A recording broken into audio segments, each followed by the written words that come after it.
নমস্কার। পৌরাণিক জগতে আপনাদেরকে আবার স্বাগত জানাই। আগের পর্বে আমাদের মোহযাত্রায় আমরা এক ভয়ঙ্কর সংকটের মুহূর্তে থেমে গিয়েছিলাম। আমরা দেখেছিলাম সৃষ্টিকর্তা ব্রহ্মার প্রথম সৃষ্টি, তারই সন্তান যক্ষ এবং রাক্ষসরা তাকে ভক্ষণ করার জন্য তেড়ে আসছে।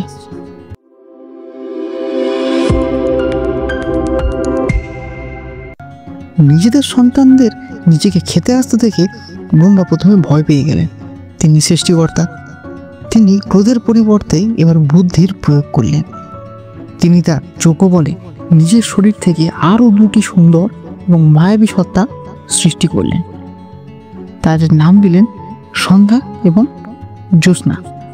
এই অপরূপা সত্তাদের দেখে ক্ষুধায় উন্মুক্ত যক্ষ ও রাক্ষসের মন ক্ষণিকের জন্য শান্তত হয়ে গেল।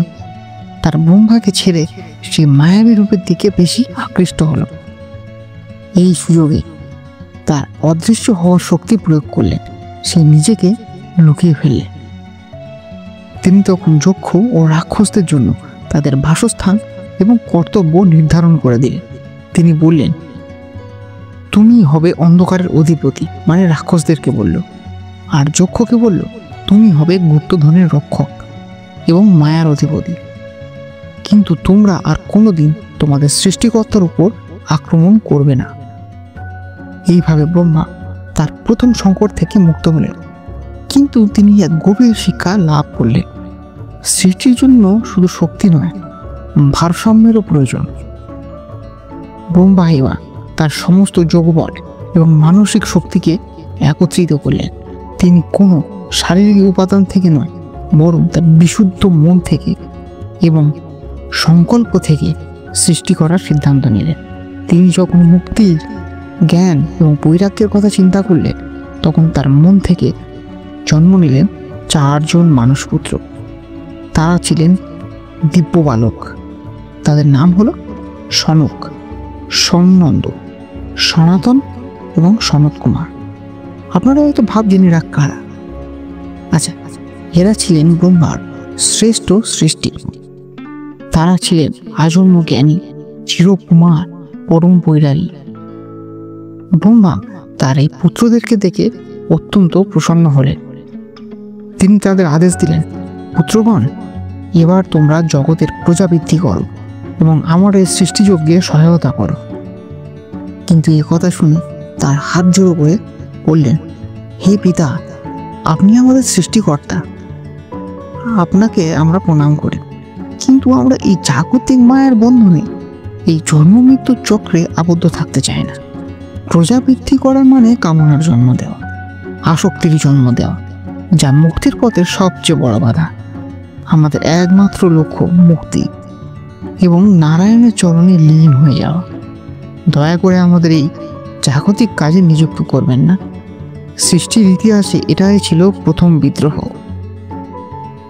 এই বলে 4 জন কুমার তাদের পিতাকে প্রণাম করল এবং নারায়ণ নারায়ণ ধ্বনি রব করতে করতে তপস্যা করতে চলে গেল। সৃষ্টির শুরুতে নিজের শ্রেষ্ঠ সন্তানদের কাছ থেকে এইরকম অবাধ্যতা পেয়ে ব্রহ্মার হৃদয় দুঃখী এবং হতাশায় ভরে গেল। তিনি তার সৃষ্টিতে প্রথমবার ব্যর্থ হলেন। এই ব্যর্থ যন্ত্রণা তার মন থেকে জন্ম নিল এক প্রচণ্ড অদম্য ক্রোধ। ব্রহ্মার সেই ভয়ঙ্কর ক্রোধ তার 2 ভ্রুর মাঝখান থেকে এক অগ্নিময় নীল লোহিত বর্ণে তেজ রূপে বেরিয়ে এলো। সেই তেজ ঘনীভূত হয়ে এক শিশুর রূপ ধারণ করল। সেই শিশুটি জন্মানোর পরে ভয়ঙ্করভাবে কাঁদতে শুরু করলো। তার কান্না শুনে ব্রহ্মা তার নাম রাখলেন, আপনি ঠিক ধরেছেন, ব্রহ্মা তার নাম রাখলেন রুদ্র। এই রুদ্রই হলেন মহাদেবের প্রথম প্রকাশ।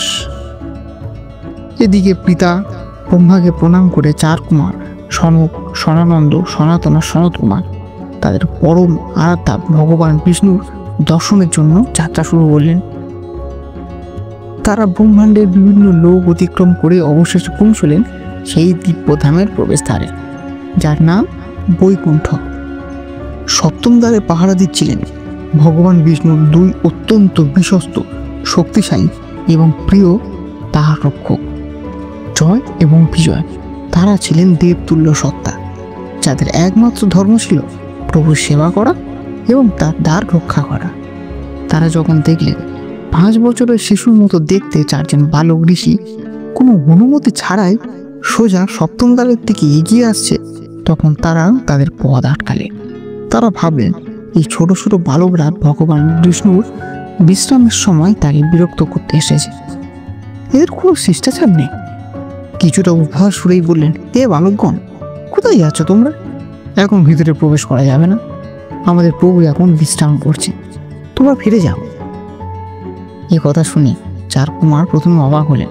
তারা বললেন, আমরা নারায়ণের পরম ভক্ত, ভগবানের সাথে তার ভক্তের সাক্ষাতে কোনো বাধা থাকতে পারে না, তোমরা আমাদের পথ ছাড়ো। কিন্তু জয় বিজয় তাদের কথাই কর্ণপাত করলেন না। তারা নিজেদের দায়িত্ব এবং ক্ষমতার অহংকারে অটল রইল। তারা 4 কুমারকে জোর করে আটকে দিলেন। বৈকুণ্ঠের মতো পবিত্র স্থানে নারায়ণের নিজের দ্বারে এমন অপমান ও বাধাকে শান্ত স্বভাবের সেই 4 কুমার এবার ক্রোধে জ্বলে উঠল। তাদের মুখমণ্ডল রক্তবর্ণ হয়ে গেল। তারা গর্জন করে বললেন, রে মূর্খ দ্বারপাল, তোমরা বৈকুণ্ঠে বাস করো, কিন্তু তোমাদের আচরণ অসুরদের মতো। তোমাদের মনে ভগবানের প্রতি প্রেম নয়, বরং পদের অহংকার প্রবেশ করেছে। বৈকুণ্ঠে অহংকারের কোনো স্থান নেই। এই বলে ঋষিরা তাদের হাতের কমণ্ডল থেকে জল নিয়ে সেই ভয়ঙ্কর অভিশাপটি দিলেন। কি অভিশাপ দিয়েছিলেন? তারা অভিশাপ দিয়েছিলেন, তোমরা এই দিব্য লোক থেকে পতিত হয়ে এবং 3 জন্ম ধরে পৃথিবীতে ভয়ঙ্কর অসুর রূপে জন্মাবে। সেখানেই তোমাদের এই ক্রোধ এবং অহংকারের ফল ভোগ করতে হবে। এই অভিশাপের শব্দে সমস্ত বৈকুণ্ঠ কেঁপে উঠল। ভগবান বিষ্ণু, যিনি সবকিছু জানতেন, তিনি আর স্থির থাকতে পারলেন না। তিনি দেবী লক্ষ্মীকে নিয়ে দ্রুত বৈকুণ্ঠে সপ্তম দ্বারে এসে উপস্থিত হলেন।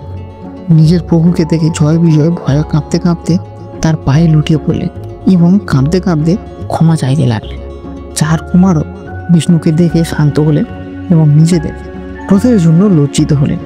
ভগবান বিষ্ণু তার প্রিয় সেবক জয় ও বিজয়ের দিকে তাকিয়ে বললেন, ঋষির অভিশাপ সত্য হবেই, কিন্তু আমি তোমাদের 2টি বিকল্প দিচ্ছি।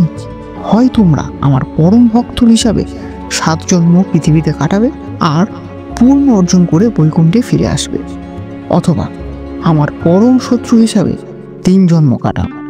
শত্রু হিসাবে জন্মালে তোমাদের প্রতি আমার ক্রোধ এতটাই প্রবল থাকবে যে আমি নিজেই প্রতি জন্মে তোমাদের বধ করে তোমাদের মুক্তি দেব এবং তোমরা অনেক দ্রুত আমার কাছে ফিরে আসতে পারবে।